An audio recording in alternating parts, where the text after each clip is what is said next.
Another question from the monthly questions thread. This one's from Jeff. Let's hear it. Hi Kieren, new member here, so sorry if you've already covered this topic, but I'd love to know more about how to tell the difference between legitimate hybrid publishing companies and the scary vanity presses I hear about out there.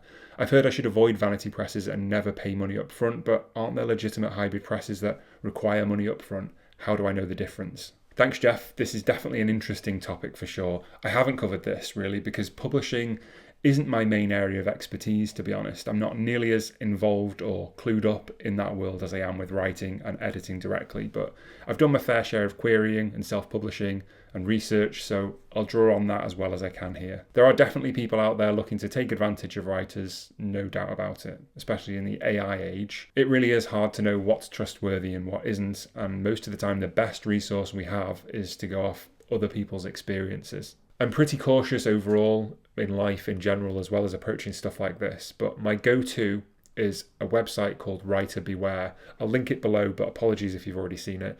It is UK based, I think, but the general information definitely applies beyond the UK. There's a page on their website that gives exactly this information, so I'll link that down below because it's a better summary and a more informed opinion than I can give you. In terms of actual information on individual presses or publishers or companies, if you're looking to check those out directly and do your due diligence on those, I'd suggest a couple of options. Firstly, Trustpilot. If you're unfamiliar, it's a website that allows people to independently review companies and services. As always, there will be 5-star reviews and 1-star reviews for every company. It's just a matter of sifting through and seeing what's realistic and relevant. I often find the 3-star reviews are the most helpful and realistic. It's still hard to get the real detail here, but it's often enough that you can see if there are a million red flags for a company from the off, because a lot of people will have posted about them. Another way to come at this a little less formally is something like Reddit.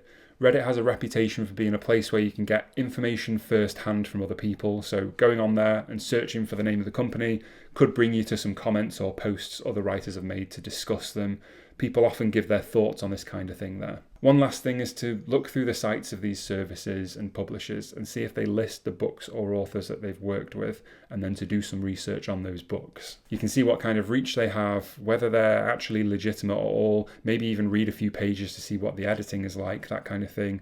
And you can perhaps even reach out to the authors themselves to make sure they're real and to ask them what their experience has been. In this day and age, it's not hard to generate a blurb and a cover and a few pages of a novel using AI, even though it's, going to be terrible. So there's always the case that even if they have authors on their website, they might not be legitimate either. So it's something to bear in mind. But there's usually some good telltale signs of AI writing. Generally though, I think it's a kind of nebulous and difficult industry to navigate overall. Even things that seem to be well established can turn out not to be reputable these days, or to involve stuff like AI without clearly disclosing that from the off. If in doubt, I'd trust those instincts and generally be careful if money is required from you up front, like you said. This might all seem quite negative and discouraging, but I'd much rather err on that side just in case. I think I'm a naturally suspicious person. I'll put some links to the stuff I've talked about and anything else that's useful in the description down below. Hopefully some of these suggestions are somewhat helpful. Thanks again for your question. It's a good one, and thanks for your support.